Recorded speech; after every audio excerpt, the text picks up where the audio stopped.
I forgot to click recording. No, but now I clicked. And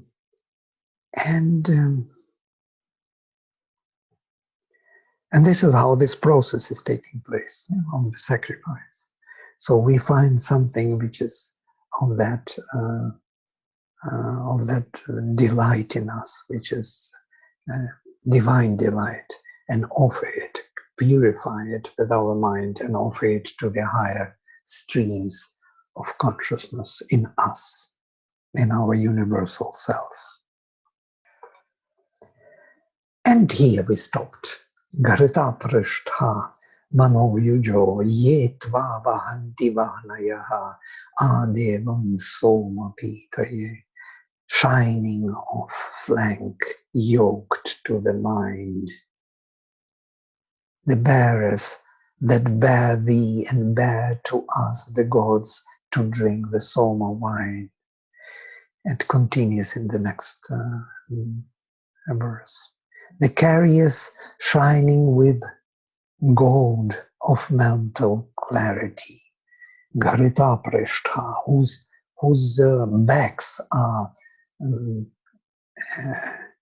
shining with the clarity of the clarified butter. Clarified butter is the symbol of the mental clarity. It is that, ghee. Ghee becomes a symbol of that heat of consciousness. When the heat of higher consciousness is working with the mind, with the knowledge, which is symbolized by milk, that milk becomes butter. And that butter, heated up many times, becomes ghee, gharita. And that ghee is the symbol of the transformed mentality by consciousness. Can you imagine such a beautiful image? Mentality transformed by spiritual consciousness. So these carriers, these horses which carry the Agni with the gods, are shining with that clarity. They are already fully charged with the mental clarity transformed by the spirit. And they are yoked to the mind. And they carry these vahanayas, the carriers, the horses. They carry him, they carry you and all the gods for this feast of Soma, to drink the Soma wine of ecstasy, which we prepared and which we are the ladle. We are holding it within ourselves, and we are offering that delight to them. So we are basically the ladle which holds the Soma wine, the honey, the ambrosia, the delight of existence. And that delight has to be given to them and not eaten by us. So we all kind of want to eat that delight. Unconsciously we did it many times, and we will still be doing it many times. We want to enjoy life. We don't want to let that enjoyment go to some gods. Even if these are the higher powers in our universal self, still, it's kind of, in the moment when the delight appears, we just forget everything and enjoy it. But in that moment when the delight is there, we have to remember that it is for higher consciousness. And if we can do that, we will change our life totally. Such a simple device here to remember: in the moment when you are happy, the divine. And give this to the divine and see what happens. You will see that you will become even more happy. Vladimir, a question? Yes. The carriers. So the carriers is us, or the carriers are those gods? The carriers are the horses, actually. And these horses are mentioned many times in the Rig Veda. All the gods have horses which carry them to our sacrifice. And these horses, these are powers of the divine. They are, Okay. and these powers are not just powers, you see, they are shining with mental clarity of knowledge. So they are embodiment of transformed mentality already, because they are vital powers which are purified by this process of sacrifice, already become carriers of these gods. Mm. Well, this is the process to which we are all kind of aiming. We are aiming to this kind of realization, to get to that stage where our vital and mental powers will be the carriers of the spiritual forces of consciousness. And in that sense, of course, there will be much more than stability in our spiritual sadhana. Mm. Thank you.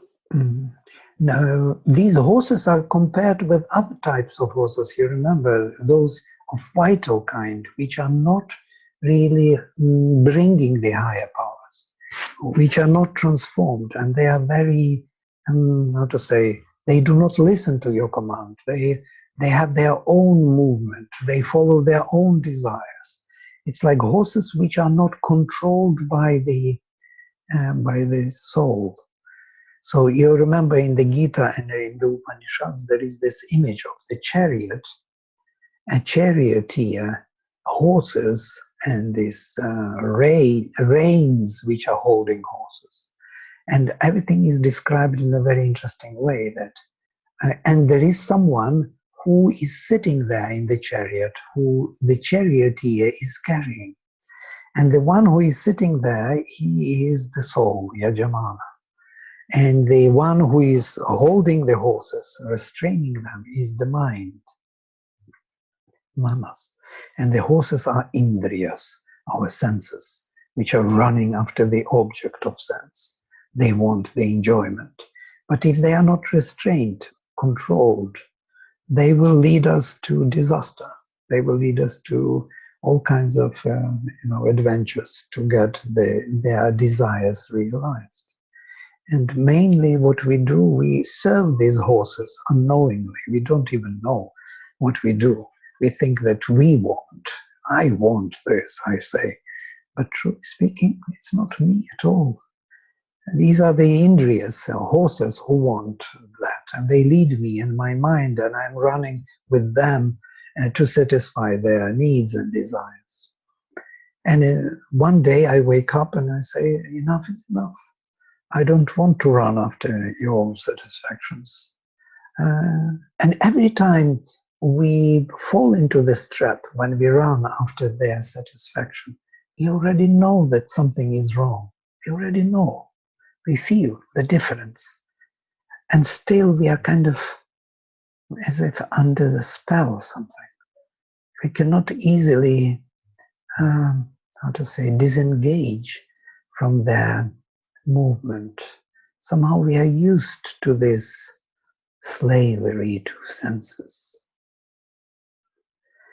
Sri Krishna says in the Gita, the one who lives for the satisfaction of senses, he lives in vain.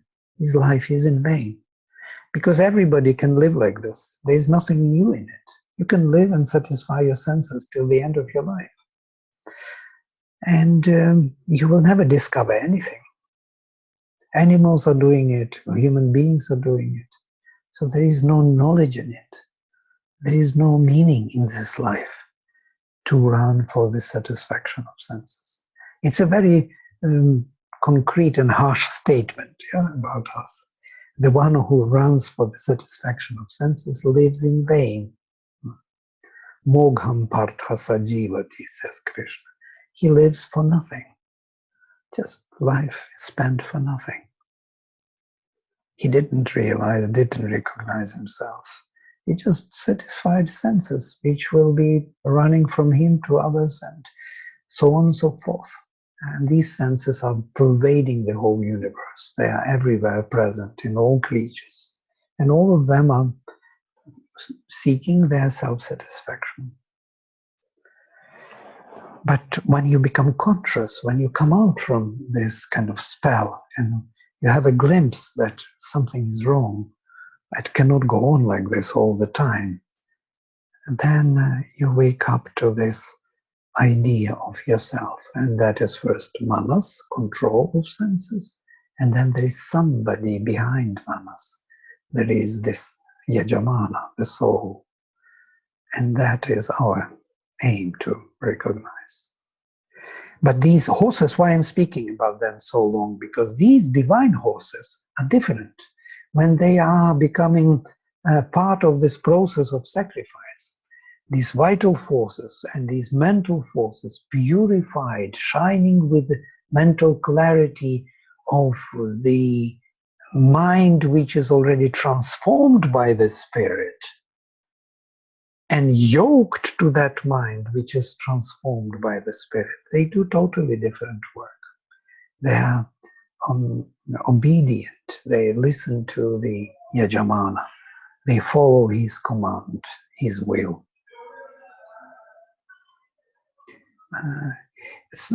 In the Ramayana, some of you know Ramayana most probably, this great epic of India.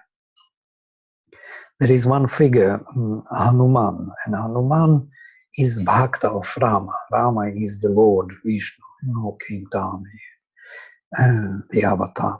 And Hanuman is a great deity who worships and who is the Bhakta of Lord Vishnu, of Rama.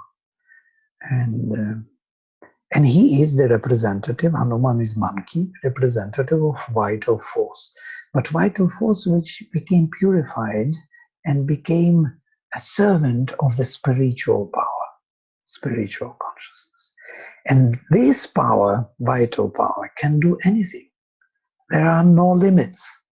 Hanuman can plunge, he can jump over the whole continent and fly to Himalayas, and he's looking for some grass to cure, and he takes the whole mountain because he doesn't know which grass he forgot, and brings it back with one jump from Himalayas to the south, to Sri Lanka.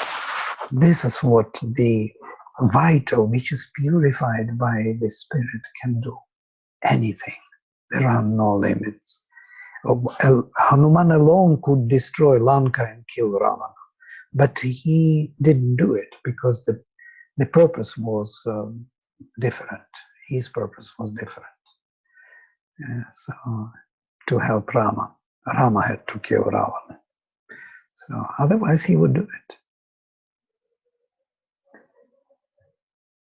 So these are the forces, horses, carriers, the divine forces which are change, transform, they carry the gods here. And there is an idea that the gods have to cross the gap between that world and this world, and chariot and horses are the carriers. There is something to be crossed. It's like an abyss, or to go from one shore to another shore. They have to reach to come to us. And we are in this situation, in this environment where the ignorance is dominating the whole world. So there is a gap, there is an inconscient and the ignorance everywhere. So how could these divine forces reach out to us? By what means? They are in their own realms, very far away from ours. But they have carriers. They have powers which can bring them here. Yeah? So they will, as currents, come in and touch us here. So there is a link between that world and this world here. And the transformation in this world, separated consciousness, can take place within this being. And this is the whole idea, to become transformed in a separate environment, in a separate setting, to become divine in this separate body, which was the idea of this creation. It's not just to change everything immediately. It has to grow, the divine has to grow in the separate being, in the separate soul.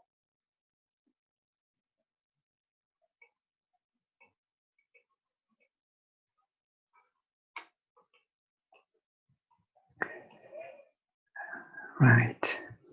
And then next verse. Tam yajatra narita rita vridho ogne patni evata skridhi madhavak sujihva bhayaya. Make them active to the sacrifice, to yajna or agni. They increase by the truth. They have with them their female powers. Make them drink the sweetnesses or keen of tongue.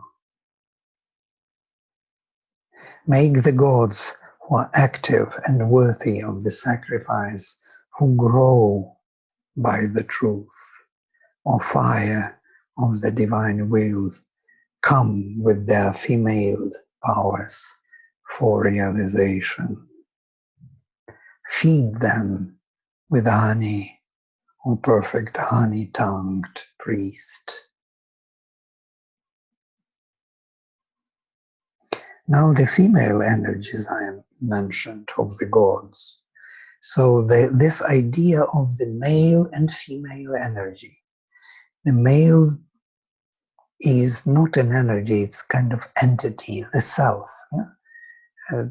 Male is the self, but its action, its activities, energies, its nature of that self is female, Patni. So there is Pati, the Lord, and Patni, the lady, the queen. And the queen represents all the activities in nature. So all those forms of activities, come with all of them. Don't come only by yourself. Bring your actions. Bring your transformative powers into our nature.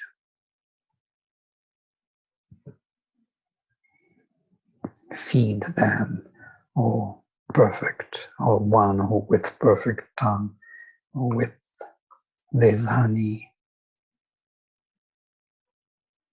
So the gods also are yajatras, worthy of the sacrifice, or those of the sacrifice could be translated. And they are growing by the truth, by the dynamic truth. Rita vridhah. They are growing by the dynamic truth. So dynamic truth is the concept which was lost in the post-Vedic literature, as you know. In the Vedas, rhythm is the central concept because it is that which is transforming our nature, the truth which is transforming our nature, which brings all the powers of the transcendental Satchitananda into the action here and makes it act in time and space as a rhythm, as a power which is vibrating, pulsating within the being and changes, wobbling within the being and changes its substance, its consciousness. So they are growing by that rhythm. And the rhythm is also compared to soma. Rhythm pibanto sukritasya loke. They drank rhythm. It's as if it is ambrosia. It is fluid. It is. It's like a stream of some truth, which is nourishing our being here. And that concept disappears in the post-Vedic literature. We have only Satyam. There is no distinction anymore between Satyam, the static truth, and Ritam, the dynamic truth. But in the Vedas, it is very, very different. Satyam is something which is, and Ritam something which does the work. And here also, they are growing by the rhythm, and they have to come with female energies, with those energies which will be providing all those services to the our natural being to transform it. Does it make sense what I'm trying? I'm using the language of the Veda, and I'm afraid that it is all a little bit kind of moving us away. It is all cloudy reality beyond or something. It's very poetic. Very helpful. That's why we are learning from you, Vladimir, that we enter into that world of Veda. Right. So I have a question. I love you made these distinctions on Satya and Ritam. That has been my question. You know, so you are saying Satyam is the static truth and Ritam is dynamic truth. Right. In Sanskrit, although it's in translating in English, it's the same truth. That's why I was wondering why there are two terms, two names for the same translation. Right, exactly. And even in our mantra, Shantipatha, he says, Rishi says, I shall speak the truth, Ritam Vadishyami. And then he says, Satyam Vadishyami. And in translation, you will find, I shall speak the truth, I shall speak the truth. Because there is no other word for, but he says twice two different things. I shall speak the dynamic truth. I will express the dynamic truth and I will express the static truth. That truth which is. So, and for the rishis, it is a real world, where the truth can be dynamically engaged, and which is not the case in the post-Vedic literature. You will hardly find this idea, maybe in tantras only, but otherwise, in the Advaita and throughout, it's totally lost. This idea of the dynamism of the truth which is transforming our nature. And the whole world of Svar disappears, of course. This world of overmind. And the whole supermind disappears as some kind of world which is non-existent, something which is not important. So nobody speaks about supermind afterwards, in the post-Vedic literature. Why? Because the Ritam disappears. Because Ritam was the link. It was needed because the supermind had to bring its powers to work in nature. Now, once the philosophical concept has changed, then there is no more there's need for supermind. And the sun itself,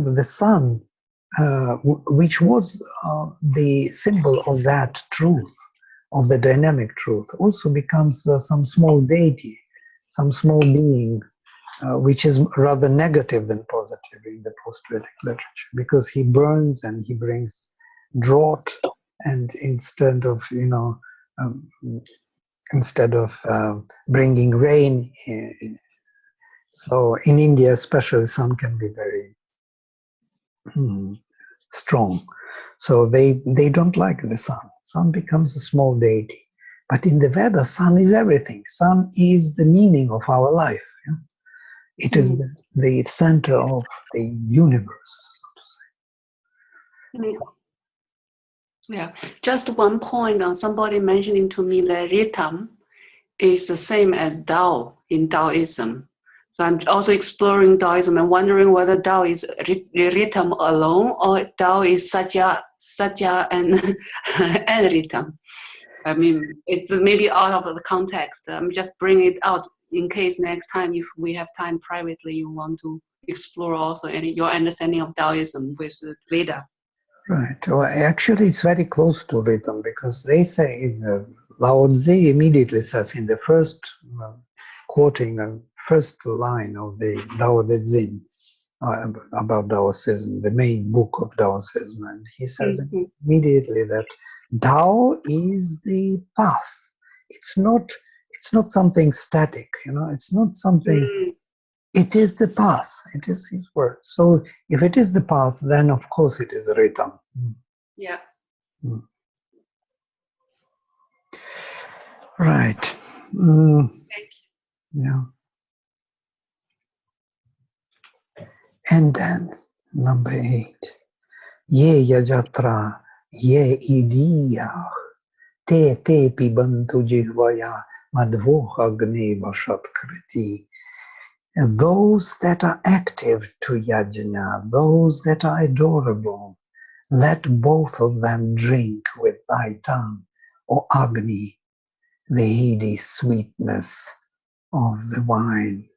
Those who are actively engaged in the sacrifice and those who are beloved in the sacrificial gatherings, they should drink with your tongue of the sweetness of honey or Agni when the sacrifice comes to its peak, to its, so to say,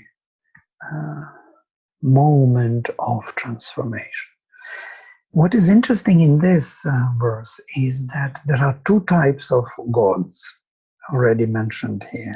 Ye Yajatra, those who are worthy of sacrifice, or those who are of the sacrifice, of the constant doing, transforming the nature, and those who are adored or sought with adoration, whom we seek with adoration and love.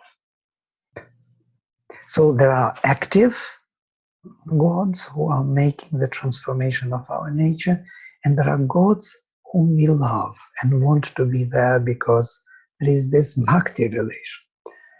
And they are mentioned here, just look at them. They are clearly, distinctly two different types of God. Those who are Yajatraha and those who are Idiyaha. And this is constantly going through Rigveda. Constantly, there are two types. And somehow nobody comments on it. Even Sri Aurobindo didn't comment on it for some reason. Or maybe I didn't find that comment yet. Maybe I will find. Usually I find them later when I find first some. And then I say, oh, he said this also so nice. But I discovered very interesting thing. He speaks about two types of rishis, Sri Aurobindo. And because of that, I understood why they are these of the sacrifice and on the love or adoration. He speaks about Bhrigus and Angirasa rishis. There are Bhargavas and Angirasas.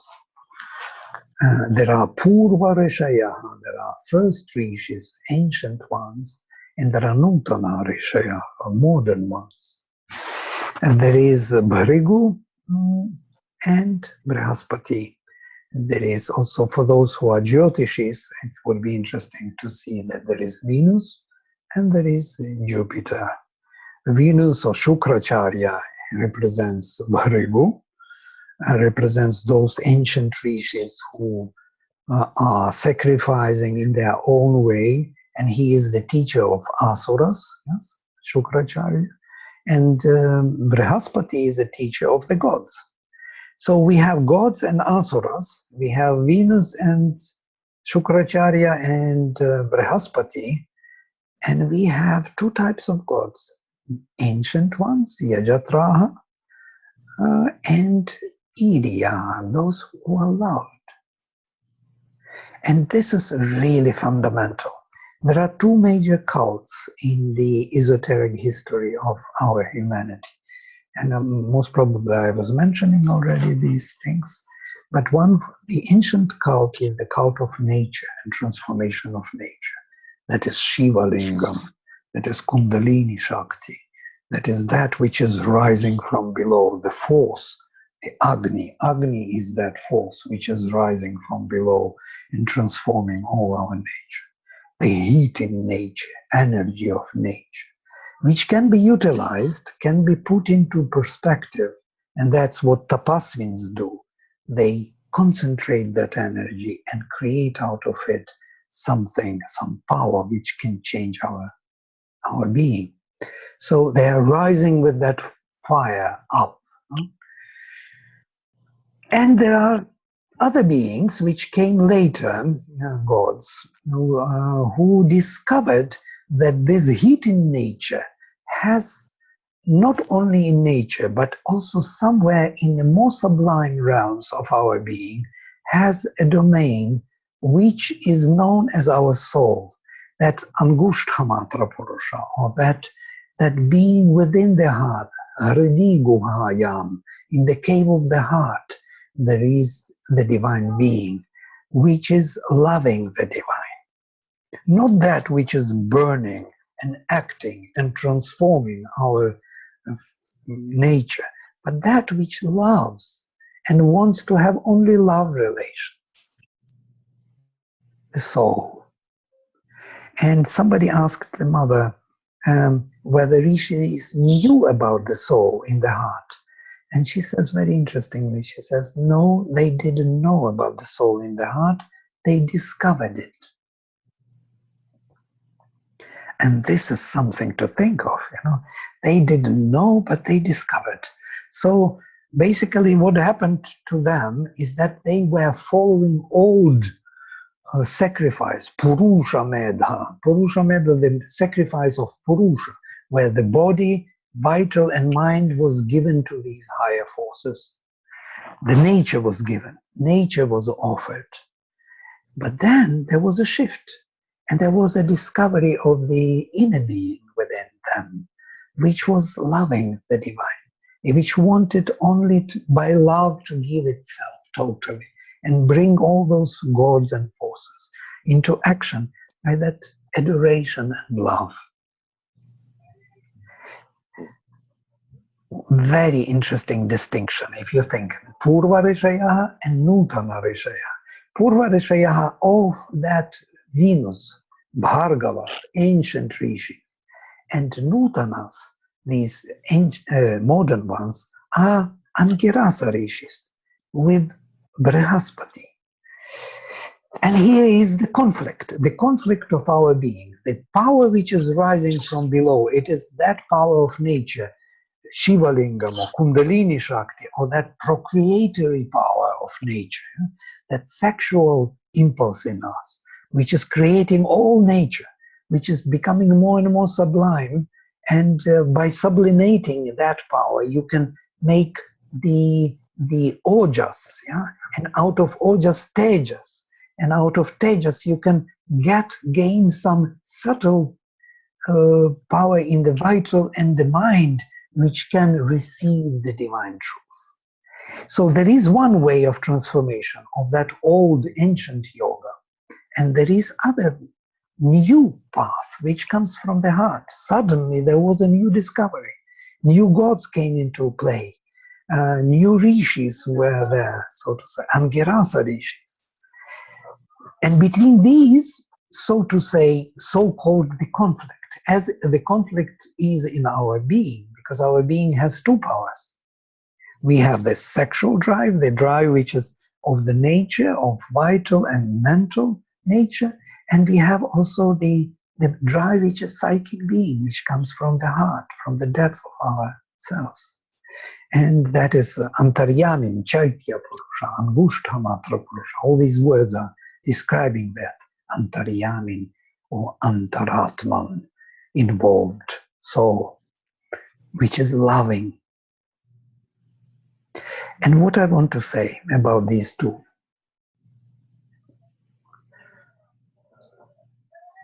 that between them there is a kind of contradiction. We have this beautiful myth in the Bible, and as you know, yes, Abraham, for example, he wants to sacrifice his son. He ties him up to the altar, and he already is ready to kill him. This is the first sacrifice, this ancient sacrifice where the body was given, where the nature was offered to the divine. And then he hears the voice of the Lord saying, no, I don't want the body of your son. You bring me the lamb, pure and white. And what is this lamb, pure and white? It is this psychic being, the symbol of the soul. I don't need the sacrifice of nature anymore.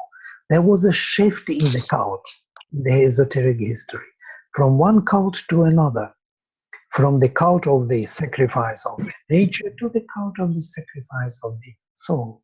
Now here they are mentioned both in one line. Those who are of the sacrifice and those which should be loved. Yeah? May they both come to the sacrifice and drink of Soma. Look at this beautiful line. So if we do not know that story behind, yeah, of these two movements or these two cults, then of course this doesn't become obvious to us. But if we know this line is perfect in that sense, because what rishis want, they want total transformation. They want transformation of nature and transformation by the soul. This is beautiful to think of. Does it make sense what I try to say? If you have something to clarify or something, please go ahead. Vladimir, I don't really understand the conflict necessarily. I do see the difference that you're and the distinction that you're making between natural transformation and the psychic being. There are two things that strike me. One is that there are probably even more ways of accessing the divine. That, you know, if the rishis who are enlightened beings already, through their practices, discovered another way of accessing the divine, if they, as enlightened beings, have found, wow, there's another way, then I can only imagine that there are infinite ways in which we can actually access the divine. So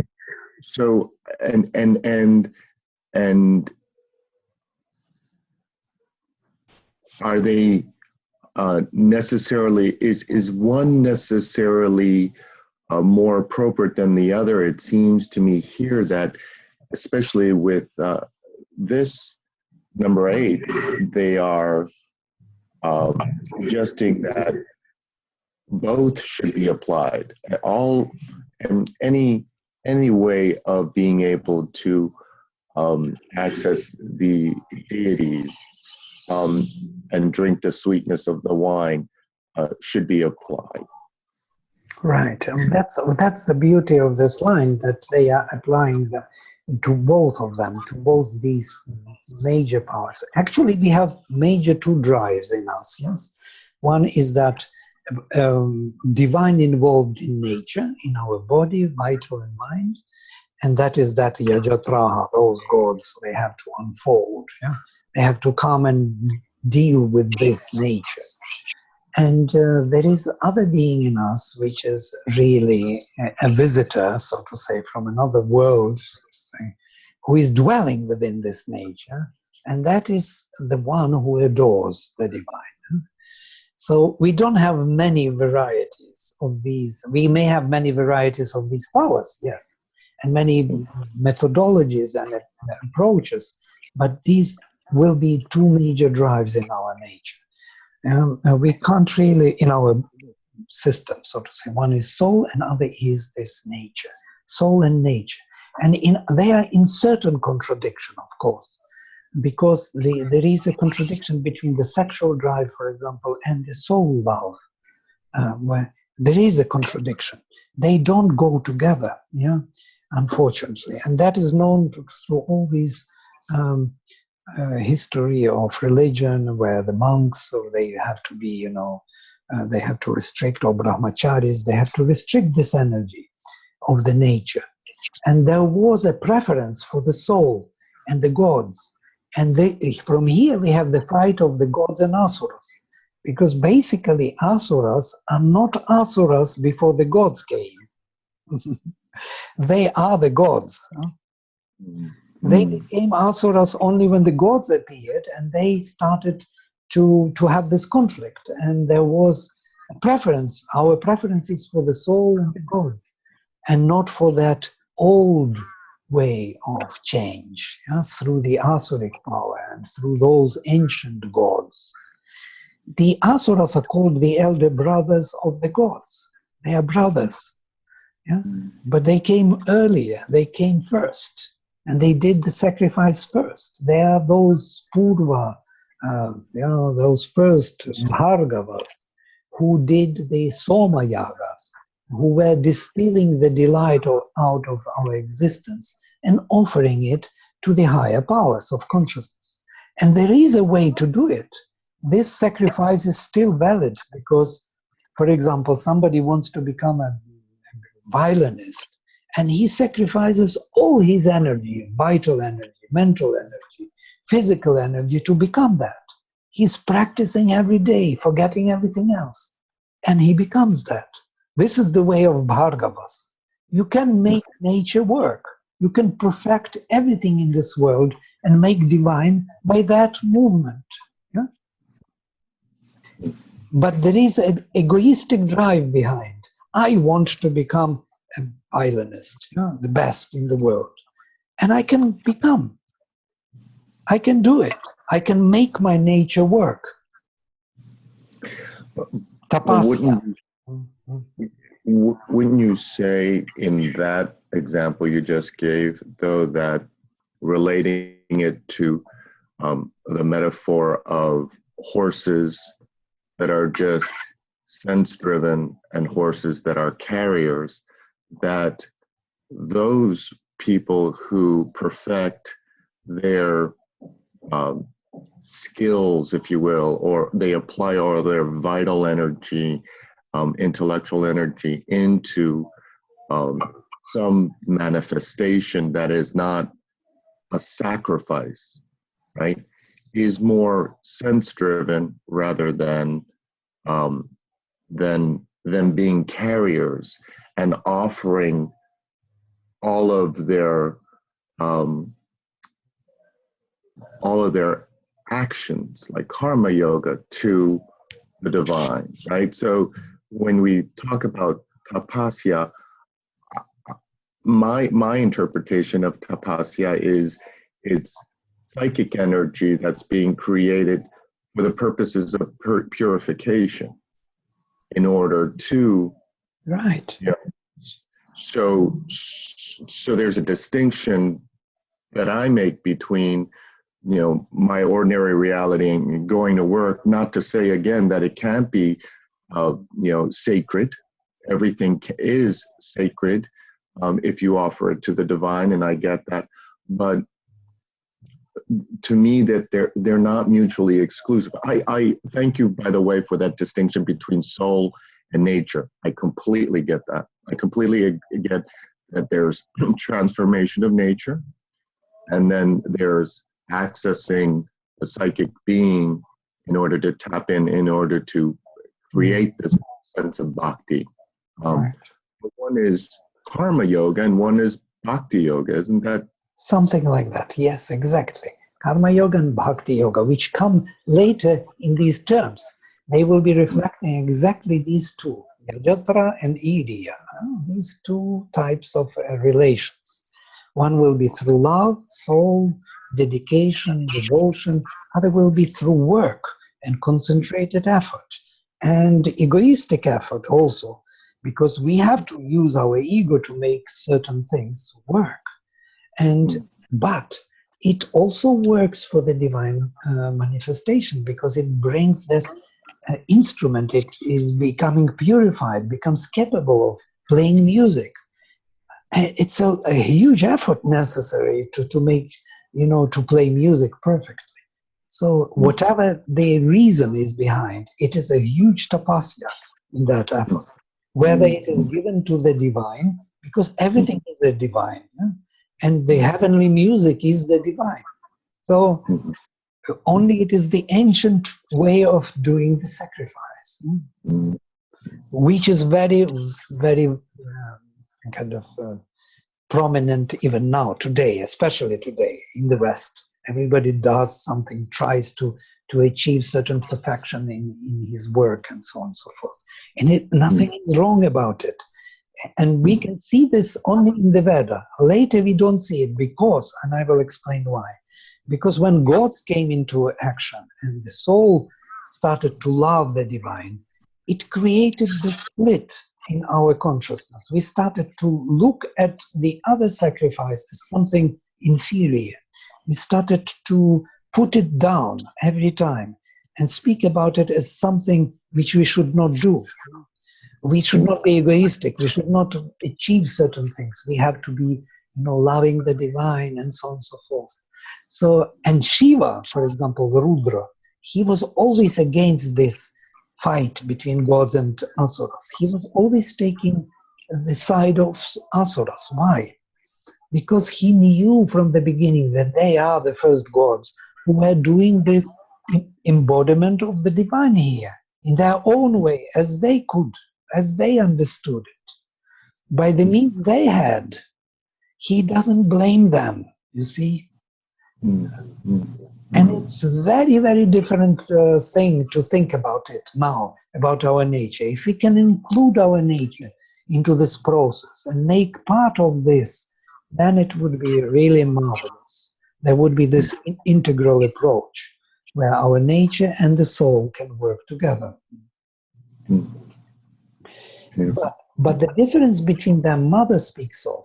Mother says that, this tapasya is possible only when you take this path. You cannot take both paths. You cannot love and surrender and do the tapasya. You cannot do two things, either tapasya or surrender. Surrender is the love from the heart, but tapasya is your effort which you have to maintain in order to achieve certain perfection and result. So tapasya is result oriented somehow, where Sri Krishna tries to change it in karma yoga and remove result from the action and make tapasya as a divine action, which is very interesting. Most probably that is the sacrifice. But tapasya is something which Mother says, I actually even, sorry to be so clumsy, but Ramakrishna speaks about it. There are only two paths, he says, either path of the monkey, baby monkey, or part of the baby cat. So the baby cat is carried by the mother. Baby cat gives itself totally to the mother. Carry me. Whatever happens. If you drop me, I fall. There is no control over the situation. Just to give oneself totally surrender to the mother. And the other part is the monkey, baby monkey, which is holding on to the mother. And if mother does not care about that, if you release your grip, you fall. So, and that is tapasya. So you can choose either the path of the baby monkey or the path of the cat. And it's very interesting, this distinction between the two.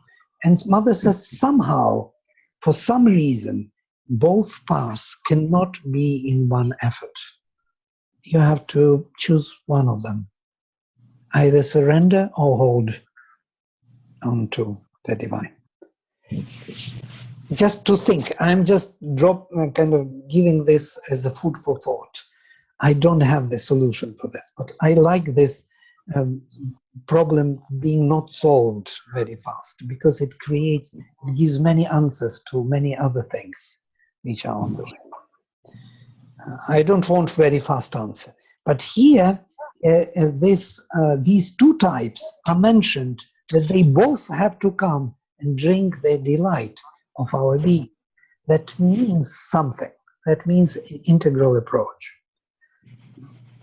So you see how many things are around this simple phrase of those who do the sacrifice and those who love. Yeah.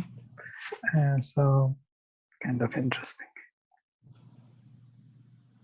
Oh, I took already time over or something? Yeah. Is it so? Yeah. We are coming to the end of our time. Really? Yeah, I think so. Okay, we will stop here and we will continue next time from verse number 9. All right, is it okay? Yeah, it's a wonderful session. Wonderful. Yeah. Thank you, Vladimir. Powerful and impactful. Yeah. Very nice. Thank you, Vladimir. Yes, and I will close with mantra.